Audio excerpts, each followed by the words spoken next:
So I'm just going to ask you to take a moment to close your eyes and imagine yourself as a peaceful samurai warrior. So the war that you're fighting is to keep your innovation program running, and the battles are the problems in your organization that can be solved through crowdsourced problem solving. Now imagine you have the experience and the knowledge to pick the right problems and deploy the right resources when needed. So this peaceful samurai warrior is strategic and efficient, and even though the stakes are high, they are calm. So you can go ahead and open your eyes now, and I'm gonna turn it over to Jesse for the first lesson. Okay, so lesson number 1, who wishes to fight must first count the cost. So samurai going into battle, if you don't do this, you're preparing yourself for failure. And likewise, as an innovation program, if you don't understand the costs of going into battle and solving problems, you too are setting yourself up for failure. So the first thing I want to do is actually ask, has anybody ever calculated the cost of running a challenge? Can you raise your hands if you have? The cost of running a challenge? The cost of running a crowdsourcing challenge. Has anybody ever tried to do that? Nobody. Do you want to take some guesses? Yeah, kind of. Okay, Like how much do you guys think it takes? like a in-person live hackathon type one? Or like hackathon's a different story, so just Yeah. kind of a crowdsourcing challenge. Just from the platform. Yeah, well, so the cost to the organization. Anyone want to take a guess? $10,000. 10 grand. 10 mil. 40,000. Okay, all right, so Very numbers good. all over the place. So, Somebody was in George's presentation this morning.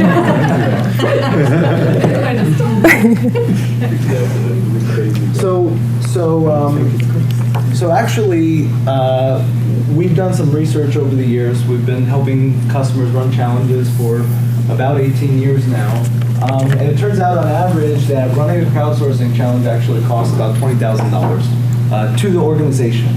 Okay, so a lot of times maybe that's not intuitive. I heard 10,000, I heard 10 million. But so it's really important to understand this cost to the organization, because if you start running 5, 10, 20 challenges, okay, you're using a lot of the organization's resources, right? So a lot of times people are faced with a situation like this, okay? I don't know if people in the back can actually read this, but there's a group of executives sitting here on the right-hand side, and they're asking, why do you get that look every time I ask you about ROI? And there's a deer in the headlights on the left-hand side. Has anybody ever been in this situation? Have you guys run your programs long enough where an executive has asked you, like, what are you providing to the organization from a value perspective? Okay. For those who attended Michael's workshop next door just an hour ago, he used a statistic that the average innovation team or program lasts about 3.4 years in an organization. And in our research, this is the reason why. So you may not have a mandate today to produce return on investment, but trust me, you will. Things happen, right? Leaders change, reorganization, cost cutting, so on and so forth. Somebody's going to ask you the question, how much value are you producing? What's the cost of what you're doing, right? So this is absolutely critical. We actually found in some kind of ad hoc research, over 50% of the programs that end up falling off with this 3.4-year average, the reason that they end up closing out their programs is in fact because they lose their budget, because they can't convince executives that they're creating enough value for the organization. So over half of those, right? So what accounts now, the question was asked, what accounts for the cost of a crowdsourcing challenge, okay? I think first it's pretty intuitive, the cost of your own team, right? If you guys are using Bright Idea, certainly the license, the subscription that you're paying to Bright Idea, that's an easy one to calculate. But think about all the other costs that go into it now, okay? So your salary, your team's salary, okay? You're going out to an executive sponsor and you're saying, I need your time, okay? Usually these are senior leaders in the organization, they have budgets, they have important things to do. And not only do I need your time, but I need some subject matter experts from you because we're going to be collecting solutions that are going to benefit you, and so I need you to give me some of your top people, okay? And the participants, okay? How much time do you think it takes somebody to submit an idea, to browse through the other people's ideas, to comment on them, okay? You talk about, at minimum, 10 minutes per person in a 300-person challenge, okay? That's a lot of money that's being spent, and maybe that's not so intuitive. And then Bright Idea can offer you, you see you have some folders. We're going to be referring to these from time to time. There's some materials in there. Those are for you guys. And we can offer you some kind of sample budgeting and templates and things like this, but you also got to pay for marketing, incentives, and so on and so forth, right? So not all these costs are very intuitive, but if we start to calculate it and if we start to create budgets, that gives us a sense for the type of return that we need to have. So when we run a challenge, now how many people have asked the sponsor, how much value is the solution worth to you? Right? What is it worth to not solve this problem? Okay, what is the cost to not solve this problem? If a challenge on average runs $20,000, certainly at minimum you have to run a challenge that gets a solution that's worth $20,000, but we actually recommend that you try to range the value of the solutions from $100,000 to like a $250,000. And that ensures that you have a payback, even if it's like 6 months, 12 months down the line. And now if you start to put these two pieces together, this is kind of what an advanced innovation program is doing for their company, okay? So on the vertical axis, you have value that's been created, horizontal axis, time, and each of these lines actually represents a number of challenges that you've run, okay? So now, for those who are just getting started, you're in the hole. You may not realize it right now, but you've dug yourself into a ditch and you need to climb out of that. So planning to have one challenge a year, you may never have a payback period, right? If you can do this, if you have the resources, planning 10 challenges, 12 challenges a year, now you can start to do some scenario planning and understand what's the payback period. When are we actually going to be creating positive value for the organization, right? And we actually think this is so important that our professional services team has now started offering workshops on calculating ROI and doing this type of scenario planning, right? Sorry, I should have prefaced. We're going to actually ask if there are questions about this stuff in between each lesson. So I'm just going to pause here. Any questions about like costs or return on investment for running challenges? And if you do have a question, please raise your hand. We're going to have someone come over with the mic. Okay? All right. So lesson number 2. Pick battles big enough to matter, small enough to win, okay? I think this is a conflict that most people who have run challenges run into, okay? Trying to get the right aperture of the problem, okay? You want to do something that has a lot of impact, all right? But you don't want to boil the ocean and try and do something that's overly complicated that the sponsor can't implement, all right? So how do we do this? How do we find the right aperture of a problem that's going to generate a lot of impact for the organization, but that's also feasible and viable to tackle through crowdsourced problem solving. So I'm going to take a page from a sales playbook, okay? Salespeople have this term called TAM, and actually if you are running a startup and trying to go out and get venture capital, this is like a metric that venture capital folks are interested in. So TAM stands for Total Addressable Market.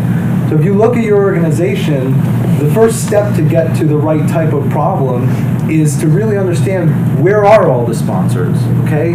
Who has budget in the organization? What parts of the organization are well suited to run challenges and so on and so forth, okay? That's your total addressable market. You may have 10 people, you may have 100 people that are good for running challenges, okay? We do work, obviously, with companies like GE you saw yesterday. I mean, there are thousands of people inside the organization that you could potentially run a challenge for. And the next step now, right, this is a master class on problem solving. So who are potential solve sponsors? And this is a distinction that I want to make, again, because this is a master class. One of the things that I've come to realize after doing this for the better part of a decade, what is the value of crowdsourcing for people? in my opinion, there are two main values that sponsors get out of crowdsourcing. It's finding a needle in a haystack, right? So something that's really hard to find, and when you find it, you're going to get that insight that kind of unblocks you, all right? This is a solve challenge.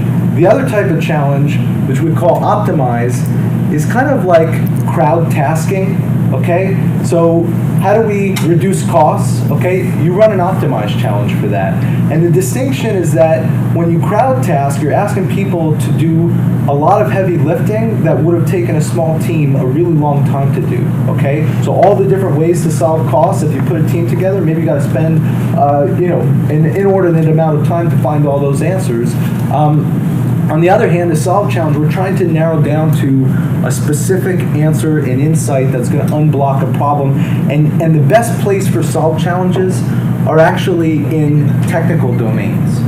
So engineering manager, production manager, someone who runs a manufacturing plant, right? And the reason is because when you have something that is technical, you can get really deep in a domain with a problem, and the engineers that you're going to go out and crowdsource to, they're the ones that will have these insights that you wouldn't have otherwise found, right? And this is what a solve challenge is, okay? So let's start to make the distinction between kind of this needle in a haystack value and this other type of value, which I call crowd tasking. And now you narrow this even further and you say, who are the people I can reach based on my resources, based on my network, and so on and so forth. And that's the first step in just trying to find the right aperture of a problem, okay? So step number 2, what does a good solve sponsor look like? I just gave you kind of a hint here that these are typically people who lead technical or scientific parts of the organization, okay? We've put together this kind of persona here of an ideal solve sponsor, and I'll just give you a moment to kind of reflect on this as opposed to kind of reading all the different points here.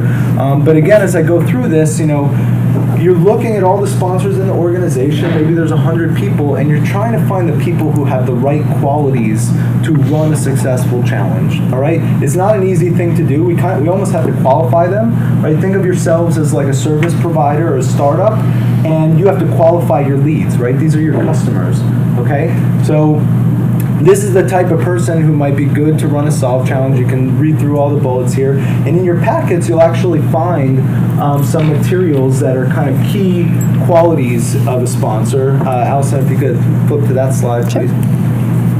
Right? So these are some key traits that we want to look for in a good sponsor. And so as we're going out and contacting people, ask yourself, is this the type of person that I'm looking for, right? And just because someone's come to you and you form a relationship with them and maybe they do want to run challenges, doesn't mean they're going to make a great sponsor, and that's okay. Maybe we have to work with them at a later time, right? Maybe it's just a matter of prioritization. Maybe we say, okay, for right now, we're interested in running some solve challenges. In the future, when we do this other type of challenge, we'll schedule you for later this year, okay? So, again, I won't read through all these points, but and you heard some of them actually if you attended the workshop next door just an hour ago, but people who lead technical organizations, who are keen on innovating, who are excited, who are early adopters of this service, right? If they haven't run crowdsourcing challenges before. And I don't think they're in the room, but we have a client, Autoliv, who makes safety, basically OEM for safety equipment for automobiles, seat belts, Airbags. Thank you. Airbags. It's late. And they actually, if you start to perceive that these people are your customers, they have repeat customers.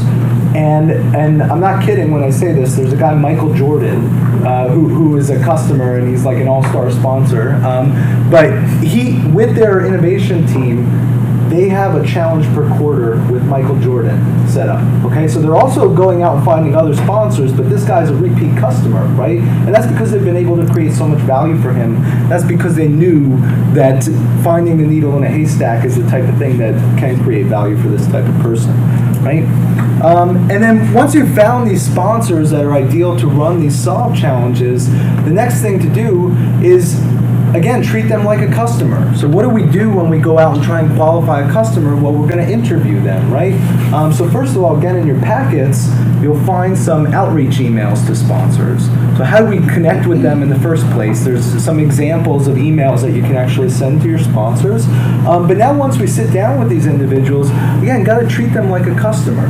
What are your pain points? What do you do from day to day, right? What's your journey? What does your organization do? And so forth, right? So we've got a few questions here just lined up, but I think you guys can kind of intuit the type of things that you would need to ask a customer in order to boil down to the right types of problems, right? So that's kind of the notion of addressing the problems. Now we've got a set of sponsors that we can, landscape of sponsors that we can look at. Within each sponsor, we've got a landscape of problems, right? And in doing this, you can now start to prioritize. So which of these problems is going to create the most value for this person, okay? And so once you narrow down on a problem, the next step is to try and break it apart and refine it so that it becomes good for crowdsourcing, okay? So, sorry, I actually talked to this already, but this is also in your packet. These are some key qualities for a good solved challenge problem, okay? So there has to be some strategic alignment. This needs to be something that's engaging to the right audience, right? These engineers or these technical folks who are able to help us find that needle in a haystack. And it's got to be something that we benefit from crowdsourcing, right? So it can't be something that's obvious. It has to be, if we pull different pockets of the organization, we're going to find that one insight that we need. So again, we prioritize these problems based on some of these key characteristics, and when we land on a problem that seems like it's going to be really valuable, the next step is to kind of break it down. So our next lesson, know your enemy, know his sword, right? So samurai doesn't go into battle without understanding what they're going to come up against, and likewise, a good innovation program manager is going to get in, understand these problems down to the very detailed component, the essence of the problem. What are all the different kind of factors that go into creating this problem for the sponsor? And so the first thing I want to point out in this respect is that Bright Idea actually offers a free service that not all of you are maybe aware about. This is a free topic review service. So at any point in time, you guys can reach out to your account managers, or if you have an active service engagement with our professional services team, you can reach out to your service representative. And what we do is we take your challenge topics, right? We'll give you, if you need, like an input form so that you can give us the right criteria. And once a week, we actually get our top consultants in the organization to get together to review all the topics that have been submitted and to provide some feedback. And then we actually provide you, within a week or two, a nice little report that says, here's some recommendations on how to improve the problem or the topic that you're trying to crowdsource on, okay? So take advantage of this. Reach out to your account manager and just ask them, can you do a free topic review for this, okay? And hopefully you're taking advantage of this, but if you want to start to work on breaking down the problem and kind of coming up with your own recommendations for your sponsor, what I'd like to do now is actually just go through a brief exercise that we call fishbone, okay? So you can see it kind of looks like a fishbone here. How many people have ever heard of this? Okay, great. So hopefully everybody's familiar. I just want to show the power of this. You guys have a sample template, again, in your folders. You can follow along with me, or you can try to work out breaking down one of your own problems, okay? So let's say we go to a sponsor and we ask them, what kind of problems do you have, okay? And let's say we do this in kind of a manufacturing and production type of organization. So they may tell you, we have a lot of waste on our production line. Okay, this is a really important issue for people who are manufacturing and production type of owners, right? Because everything is about efficiency, reduction of waste, squeezing out the very last utilization and profits that you could possibly do. And so it may be intuitive to just say, let's run a challenge on reducing waste, right? And so what kind of solutions are going to come out of that? Well, you'll actually get a really broad spectrum of solutions, because believe it or not, this is actually a really, really broad topic. And even though it may not seem that way. So what solutions could come out of this? Well, you could say, we don't have a kind of a fundamental program on waste reduction, right? Maybe we're not doing continuous improvement or so forth. But we have nobody who's accountable for waste reduction, or whatever it may be, right? You're going to get a broad spectrum of solutions that come through, and that's great, but what if we broke down this problem and found something that was so impactful that if we just solved for that, we would actually solve all of the sponsors' issues, okay? So when we do Fishbone, there's a few different methodologies to go through this exercise, but when you're dealing with a product type of problem, there's kind of a recommended or a heuristic methodology that we can use, and we break down this problem into these 6 components here. So materials, environment, machines, measurement, methods, people. You can see this is basically, not to reuse this word, but this is basically the environment of the problem, okay? These are all the individual components that are going to go into it. And now on the fishbone diagram, what we want to do is try to create sub-problems, okay? So what's wrong with measurement that causes waste? What's wrong with the materials that cause waste, right? And now you can start to see this is really specific, okay? We're not using recyclable materials. There's no accountability. You know, the process owners who are in charge of manufacturing, they have too many priorities to deal with waste, okay? This stuff is the stuff that creates a great solve challenge. Because it turns out if we could just focus on one of these things, machines have low yield. If we were able to use our machines and create more products that make it to market, right? So I think for those who aren't in manufacturing, yield is essentially the amount of products that can ship to market, right? If you have 80% yield, that means that 20% of your products that you just manufactured are garbage, right? They have some flaw in them or something like that, right? Maybe this accounts for most of the waste on the production line. And so if we just solve for this problem, if we ask a bunch of engineers who work on that manufacturing line, or maybe they work in a different geography on a similar type of production line, if we just ask them this question, how do we increase the yield of our machines? We'll actually make a much greater impact and have more focused solutions than if we had to ask this broad question, seemingly unbroad, but broad question on how to reduce waste in the production line. Right? So again, by breaking down the problem into its components, you can really have a much more effective solution. So any questions about this fishbone diagram? There's sorry, I'm going to ask you to wait for the mic. Why did you pick that one? What were the criteria you used to select that when you're coming up with your own challenge problem? Well, so I kind of glazed over all of this. The question was, why did I pick this specific topic? I think that's really something that we need to diagnose when we're doing this type of interview work with the sponsor. You know, once you break it down into all these, it's so obvious when a sponsor says, I have a lot of waste on my production line, to just try and chuck out a challenge that is like this, right? So now when you go through this exercise, I guarantee you they will find this insightful. I guarantee you the production line manager has probably not done fishbone. You guys all know about it because you're in the innovation space, obviously, and you need to break down problems on a regular basis. But working with the sponsor and saying, okay, now that we've broken down the problem into all of its components, what do we think would be the most impactful thing to do to reduce waste? That's the type of work that we need to do, right? There's no, I wouldn't say there's a magic bullet here, but if you could start to analyze this landscape and just say, yeah, if we increase yield by 5%, that's going to be much more effective or much more cost effective or efficient than trying to introduce recyclable materials, right? Maybe this has a solution that costs, $100,000, and maybe trying to retrofit the machines to deal with new materials costs $1 million, something like this, right? Other questions? So a lot of you raised your hand when we asked if anybody's used this exercise before. Do you use this exercise successfully? Has it worked out for you? Or are there examples where it hasn't worked out for you? I'm curious of just sharing information.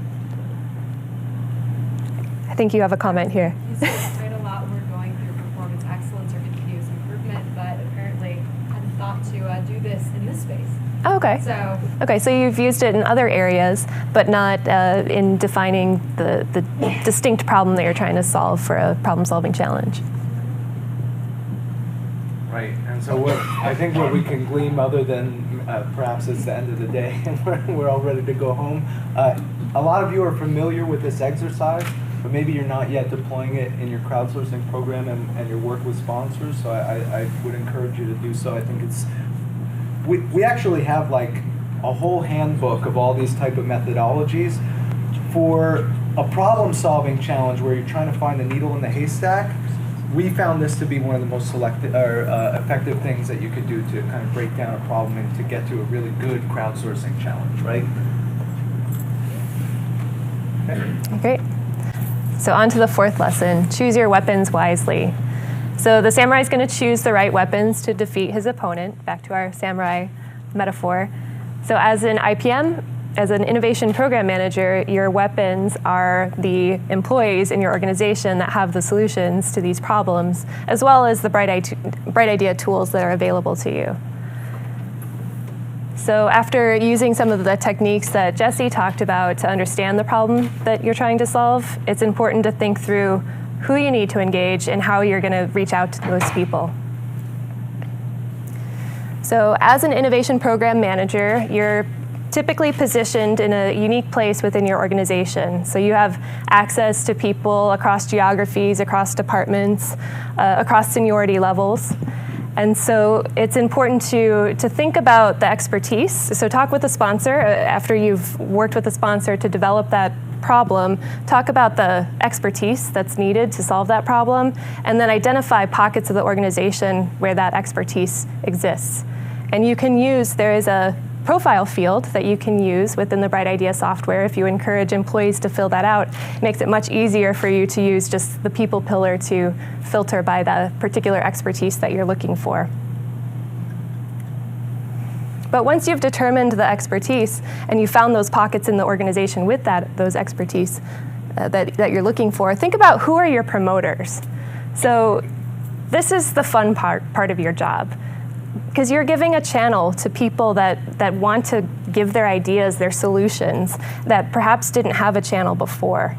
So look for the evangelists, look for the people that are vocal, that are leaders, that just want to get their ideas out there but don't know how, and talk to them. Try to meet with them one-on-one. But probably more importantly, think about who are your detractors.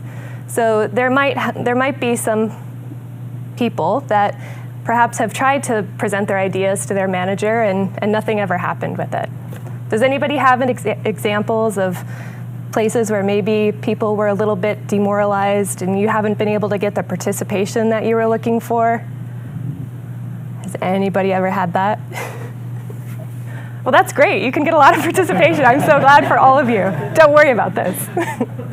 No, but I've actually had the opportunity to talk to a lot of you, and some of the stories that I've heard were, just people that feel like they've exhausted all their methods. Perhaps these are people on the plant floor that have tried to speak to their manager, but maybe the manager isn't checked in, and their ideas don't go anywhere. So we want to give those people a channel as well. And it's nice to meet with them one-on-one to get an understanding of what their concerns are, why they don't think that they're being heard, and explain why this process is different.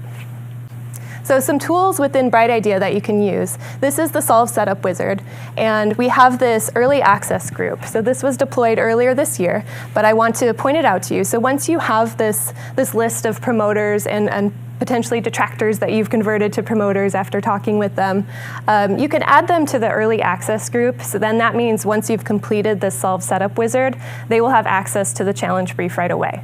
And that's important because it's really difficult to articulate some of these technical problems. And so you really want people to review it ahead of time so that you can edit it and craft it in a way that their peers will understand. Another feature that I want to show you is this user import feature. So you've gone to the different pockets of the organization, you've talked to the promoters, the detractors, you have a list of people that you want to participate in this Solve Challenge. They have the right expertise. So you can take their email addresses and upload them, also in the Solve Setup Wizard. You can use this to upload your early access group or your general access group. And now for the next part, you need to take a page out of your design thinking handbook. So once you've identified who these people are that you really want to participate, you have to think through how they're going to participate. What does their work environment look like? Does it look like this? Are they on a manufacturing floor? Do they sit in front of a computer? If they don't sit in front of a computer, how will you reach them through our software? So here's an example of the challenge brief that's fully responsive, as you saw yesterday, on an iPad. And so that's one example. You could make an iPad available. But I want to tell you a story about Bobcat. And I'm so glad that Jen Sari is here, the IPM from Bobcat. So I had an opportunity to visit Bobcat in North Dakota.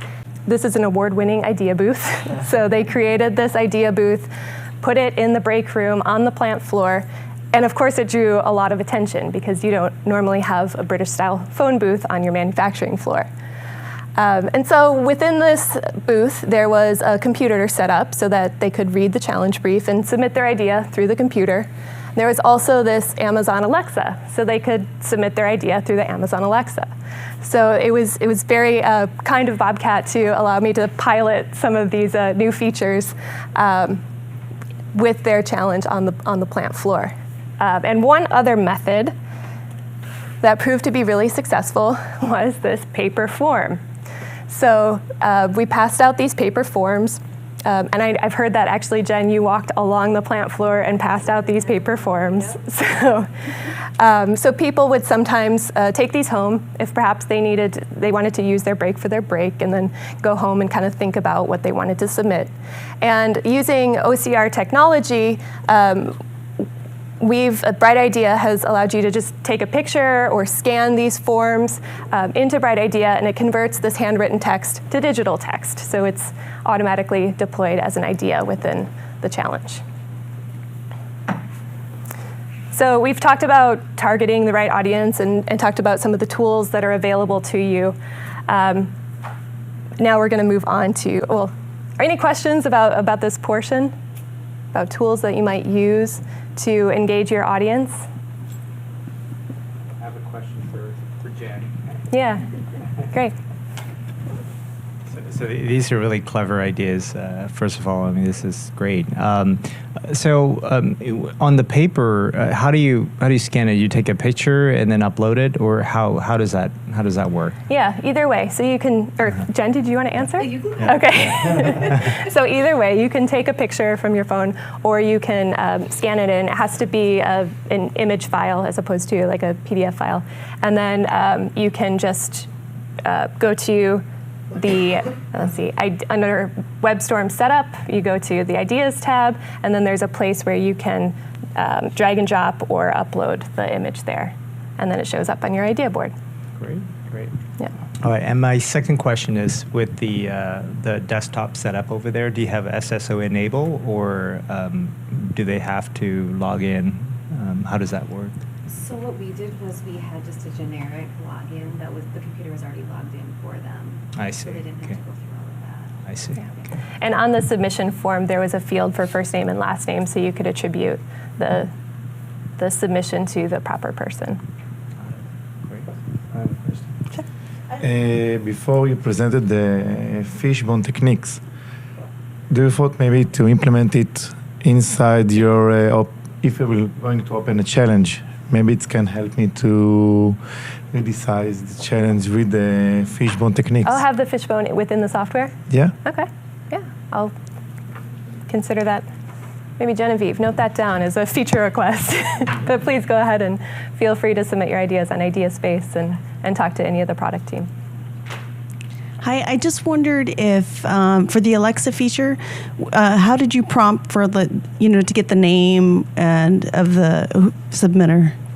Yeah, so what we demoed yesterday was a shortened version, also customized for the Synthesize. And actually, let me call out our microphone manager here is the one that developed the Alexa skill for us. So thank you, Kelly, for an awesome feature. So it's a series of questions. So what we did with Bobcat was we customized the entry phrase. So instead of saying launch Bright Idea, we used their program name, which is Groundbreaker. It said launch Groundbreaker, and then it triggers Alexa to say, state your idea, and then you can state your idea. And then we found that it's helpful to add another follow-up question, because sometimes the person gets caught off guard. They're maybe not ready with their idea the first time the prompt comes. And so we say, do you have anything to add? And so then they can add some more. And then the final question is, state your name and employee ID. And so they can state their name and employee ID, and then it shows up in the description.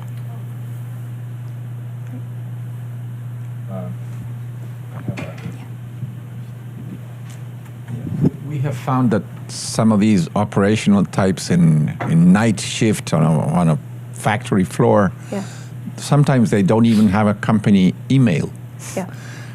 or they are contractors, and you want to have their ideas anyway. So how do you process that? I mean, Yeah, exactly. That's why we did employee ID here as opposed to, instead of using an email. Yeah. So you would automate something into like an on behalf of somebody that's not on the Bright Idea database, or how do you do it? Or you Yeah. have a single submission email, and then the first name last name thing is part of your input fields. yeah. You So would do it that way. you can do it that way. Another way that we've done it with, or we've discussed doing it for a challenge that's upcoming for AutoLeave, is creating a dummy email address that's just a combination of their employee ID at autoleave.com, but then so that gives us a unique identifier in the Bright Idea system, but it creates a unique user profile for each person that's submitting.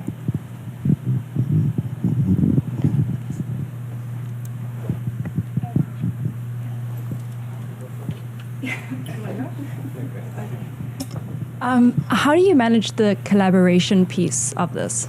So it's not just about posting your idea and walking away. So how does this person then respond to anyone? Yeah, so that's a good question. So with this challenge, there isn't really that collaboration piece because we use the generic login, but with the AutoLeave example where we had created the kind of dummy email address so that everybody had a unique profile, that way they can use the mobile app and they can comment on each other's ideas from the mobile app.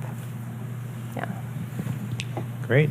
So I have a question on Alexa. So obviously for Bobcat, you have a private skill that created, right? Yeah. Is this something that Bright Idea would create, or is you would expect the customer, us to create that skill and then keep it in our cloud? No, we would create the skill. You would create that. Yeah. Is it additional cost to it, or does it just come with the service? Good question. Well, how much would you pay for it? It's something that we're offering. So. Great, perfect. Any other questions? On to our final lesson, defend your honor. So the Samurai has a reputation of honor and integrity, and as an innovation program manager, it's important to develop and maintain that reputation of delivering value as opposed to being a cost center. So in the first lesson, Jesse talked about counting the cost, and now we're going to talk about the other side of the ROI equation, which is results. So in order to promote your program in a real and an honest way, you need to do the hard work of tracking the results. But first, I want to show you a quote from Mike Murray, the Open Innovation Lead at Stanley Black & Decker. He was a speaker at our first Synthesize event last year. And he's able to say that crowdsourcing has been invaluable for solving their biggest technical problems with impacts well into the millions of dollars. So I want you to just take a moment to think about what is the quote that you want to be able to say about your service. And I'm willing to take any volunteers that want to share what they would like to say. Is it a monetary value? Is it an engagement? Is it number of problems solved? Have you thought about this? Do you already have a quote that you're publishing?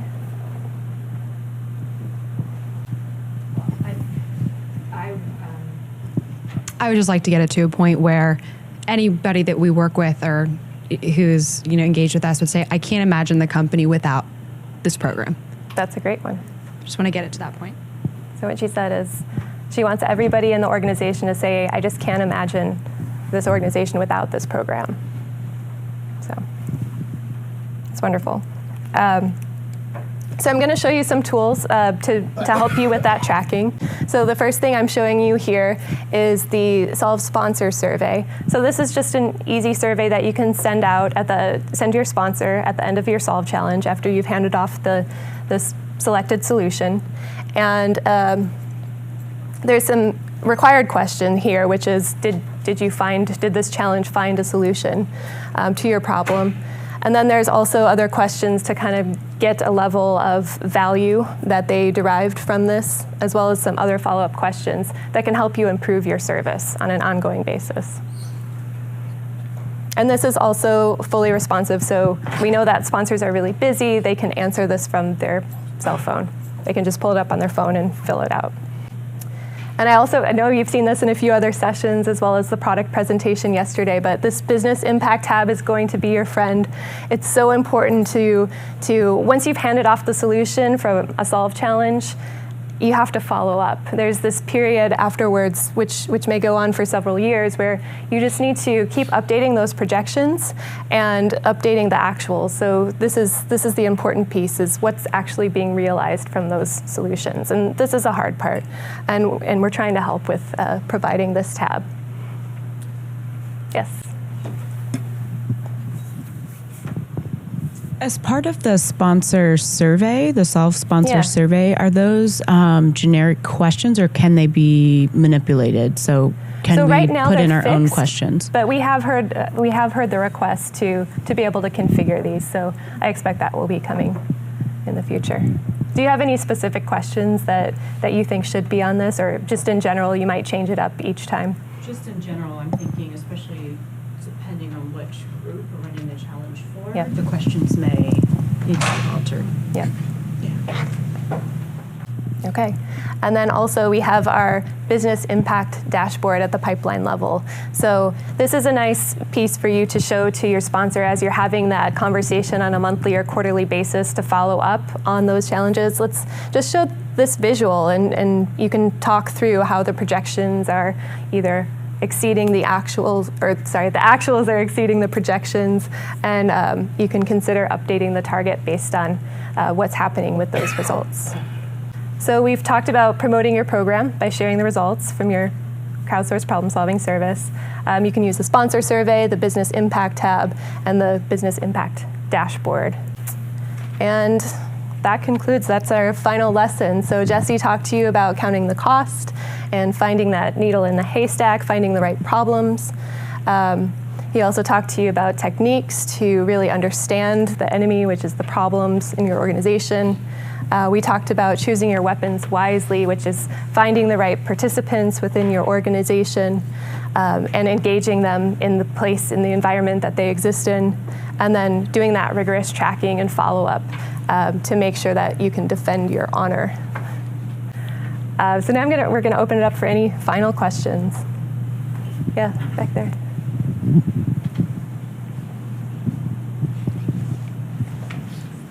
When you run a challenge, which is your recommendation to, the number of days or weeks to receive ideas? Oh, yeah. What do you recommend? Because we have some discussions between, having a lot of time versus a short period. Do you have an official recommendation? Official. I don't know how official. Jesse, Stan. Yeah, I'll take that. So the question was, is there a recommended duration of a crowdsourcing challenge? I'll answer it in a couple of ways because it's actually not a simple question to answer. Remember we talked about there being different types of challenges, and we said that a solve challenge is best suited for technical problem solving. Technology, scientific problems that are kind of deep in a domain actually take a fair amount of time to think about solutions, okay? If you're crowdsourcing to engineers about how to increase production yield, this is something that they really need to chew on for a few weeks, right? So an average solve challenge, is probably around 4 weeks in duration, 4 to 6 weeks if you really feel like you need more participation or better ideas, right? On the other hand, if you're running different types of challenges, depending upon the outcome that you're trying to receive, you might do a shorter sprint, or let's say if you are running a public challenge, like General Electric, like you saw yesterday, although it's not Josh's program, they do something called Eco-Imagination. So once or twice a year, they run a big public challenge out to universities, PhD students, researchers, etc. And there's about $1 million on the line. So if your solution wins, you get funding to work on that project. That's something where they might run that initiative for idea submission for maybe like 3 to 6 months. Okay, so as I said, I think the answer is a little bit nuanced. It depends on what type of outcome you're trying to achieve, but that's the question to ask yourself. What do we want to get out of this, and how long is it going to take to get it, right? And then on the other hand, I'll just say very quickly, you know, it also depends a little bit on the way in which you engage your users. So if it's not a technical challenge, the other type of challenge which we talked about was an optimized challenge, which is kind of like a softer, broader topic. How do we reduce costs? You know, how do we increase sales? How do we engage our customers better? These don't require as much time to think about the solutions, right? We're really just trying to like get as many inputs and information as possible. And so if you gave your employees a couple of hours just in a single day to actually give you this information, if you give them that permission, you can run a challenge in a day, right?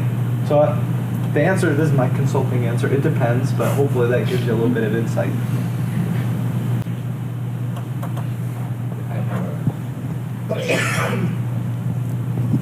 One thing we've seen is that you tend to get what we would call incremental, small-scale ideas. How do you make sure you have some disruption in those kinds of very technical ideas? Because very easily you fall into very simple, quick win type of small solutions instead of actually getting $2 or $3 million ideas. Yeah. So the question is, how do we avoid just getting the kind of incremental type of ideas that might come through a crowdsourcing challenge? Again, I would ask the question, what's the type of outcome that we're hoping to achieve? If we take the example that we did with the fishbone diagram, you can now, the question is a perfect one, because you can now easily see, if we just ask the question, how do we reduce waste on the production line? We're going to get those type of incremental ideas. If as you're interviewing the sponsor, if you now just ask them the simple question, how much waste do you want to reduce? Okay, now you have a specific criteria that you can actually present to your audience and get the type of, I won't use the term disruptive because that has a certain connotation, but the type of kind of more evolutionary or radical scale type of ideas that you're looking for. So if you have a yield, let's say, I'll just go with the example again, if you have a yield on your production line of 80%, now ask the question, how do we get yield up by 10%? Okay, that's a very specific criteria that's going to get you the type of outcomes that you're looking for. So I hope that addresses the question, Guillermo. I think it's really about that challenge brief and the parameters that you set around the challenge. Yeah. Setting the goal on the call for ideas, putting 10% target on the goal. You got it. Yes, exactly. I was going to add to that. So our challenge brief, with the new Solve site homepage, we have a pre-populated example with different sections that we recommend you include, and one of those sections is key success criteria. And so you could say, we're looking for a solution that's going to net out, $250,000 in gains this year. So just be very explicit, and so then people know that if I'm going to submit an idea that doesn't have that potential, then it's not going to be considered or implemented. We have a question here. So my question's around the fact that we seem to be getting, and we're relatively new, of course, but our users will submit more of a pain point than a solution to how to address that, right?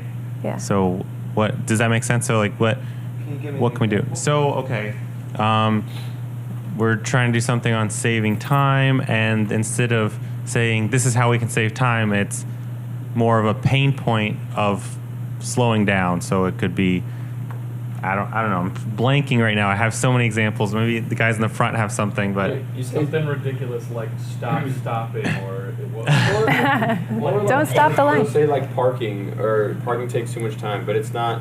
Hey, it's not a solution for how to improve parking. It's just more of a pain point. I hear you. Yeah. So I think. Again, this really goes to how you articulate the challenge to your users, and it's really not an easy thing. Like the question that you're asking is something that goes through every single person's mind, at least within the first year trying to do these type of challenges. It's somewhat of an art form, and it takes experience, I think, to get to the level where you're getting the exact solutions out that you need. but I think one kind of heuristic that you can use is to use that early access group and test it out with people and see what types of solutions you actually are going to get from asking the question. So the time reduction one, I don't have all the specifics, okay, but that's another case where you have this actually what is a really broad topic, and if you broke it down into its components, maybe you could find those more specific solutions, right? So I think a lot of it has to do with how you ask the question, basically. And take advantage of that free topic review. So I sit in on the weekly free topic review meetings with the professional services group, and what happens is somebody from professional services poses a topic that was, given to them by a customer. And a lot of times the feedback is about, oh, well, if you pose the question this way, you're going to get submissions like this. Is that what they want? Is that what they wanted? And so that's a big part of that free topic review process. So we've seen it, and so we can kind of predict what types of responses you're going to get from posing a question in a certain way. How do we manage the intellectual property issues, especially for challenge to public? Sometimes also happen that one specific solution also come from two different person. How we manage that? Okay, so I think there were a couple of questions there. The first was how do we manage intellectual property considerations? And the second, if I heard it correctly, was what happens when two people kind of submit a similar idea. So intellectual property is an interesting and complicated facet to running these kind of technology-centric challenges. There's some really incredible things that you can't intuit about intellectual property unless you really know the kind of legality of it. So first of all, I think if you're running a technical challenge and you are not the type of person in your organization who has any clue about intellectual property law, you might want to go and ask about it, okay? Go to the people in your kind of patent team or invention disclosure team and ask them, what do we need to consider here? Just a very simple one that pretty much very few people know about is something called export law, okay? When we ship goods to China or when we receive goods from China or Europe or wherever, a ship goes into a port and there's a manifest. And the port authority needs to look at that manifest and say, are we supposed to be letting all this stuff into our country? Are we expecting these goods that you're shipping into our country? Okay. It turns out that information is exactly the same thing. Okay. So shipping a technology into another country, in other words, if you run a challenge like this globally, it turns out that you are not supposed to share patentable or licensable information with another country until you acquire intellectual property in the country of derivation. Because the United States doesn't want some other country getting the economic advantage of the intellectual property that's being created in the United States, okay? So that's something that most people don't know about, and people violate it every day. Every single day, people, hopefully not running challenges, but they share this kind of patentable intellectual property without even realizing that they're violating the law. So the first thing I would say is definitely consult with someone who has the expertise if you don't have it yourself. The other thing I'll say is you may want to consider, so with the export law, you may want to consider just running this challenge in a geographically segmented way, okay, so that can kind of avoid that issue. But the other thing to consider is, can we ask people for the solutions in such a way that doesn't cross the boundary into intellectual property, but still gives us a sense as to whether or not the solution is going to work.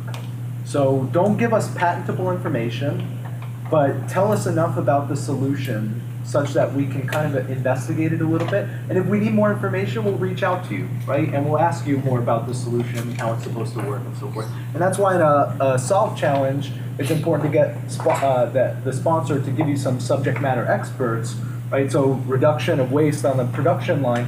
Sponsor, give me some people who will understand the types of solutions that are coming through and can think through them kind of on an engineering level, right? And so in that way, maybe you don't have to ask for intellectual property. But these things are, we actually have a feature terms and conditions. You may want to get people to agree to some set of terms and conditions before they actually participate in the challenge as well. And there's a lot of other considerations. Maybe we could take it offline because it's a pretty meaty topic. Offline? So, I mean, legal concerns are pretty common across all the different clients that at least I've spoken with here. Like, is there like a consortium of crowdsourcing lawyers or something that we could set up around that so that there's a center of expertise? So I don't know of anything that's specific to crowdsourcing offhand, but what we can offer you is some examples of, let's say, like terms and conditions, right, that other people have leveraged to try and avoid some of these kind of legal concerns. Other than kind of going to your intellectual property people, I couldn't say offhand if there's some type of like consortium that can deal with these type of issues specifically. Okay. And we'll take one more question. I think we're at time. In the last session, they were talking about the importance of keeping momentum as you're building your innovation portfolio. Yeah. And let's say you're starting off as just a part-time team doing this. What would you suggest as an overall portfolio strategy for both the topics and the sponsors so that you can start off with one and then make sure the next challenge and sponsor hits the right points in the organization so that you can move to a full-time team? Okay, so let me repeat the question and make sure I understand it. So the question, I believe, was kind of what's the strategy from a portfolio perspective of sponsors and problems. How do you approach that in such a way that allows you to continuously queue up sponsors, and then also be, in your example, you said, okay, we have a part-time team. How do we then go and make a case to have a full-time team, right? So when we went to the sales slide where I talked about that concept of total addressable market, I think as an innovation program manager, like the first thing to do is to figure out who are the potential sponsors in the organization, right? Those are your customers, okay? And you'll start to get a sense as you're doing this, like who might be a good sponsor. There might be people in your network that you're already aware of. I would treat yourself as a startup. Remember, we talked about that payback period, and what does a startup need to do? You got to generate cash as quickly as possible. If we want to use cash as kind of a metaphor for the value of the solutions that are coming through, you need to generate valuable solutions for your customers as quickly as possible, okay? And that potentially means running as many challenges as you have the bandwidth to do. I think within your first year, if you can hit 4 to 8 to 10 challenges, you're going to have enough critical mass to now, at the end of the challenge, this is a master class, so we're seeing some of these things are kind of known by some of you, but at the end of each challenge, as Allison explained, at the very minimum, you should ask the sponsor, how much value do you think this solution that we've selected is going to generate for you, right? Because then you have a projected value.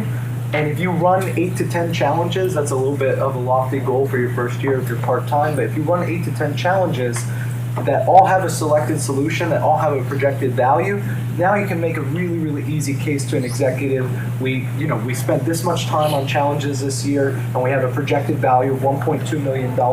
I just need a budget for next year to run 20 challenges, and we'll get to $5 million, right? And I would also add that when you find a good sponsor or partner that's committed throughout the challenge, run multiple challenges with that person. Have a pipeline of problems that you want to work through with that person. All right. Thank you, everyone, for your time today. Thank you.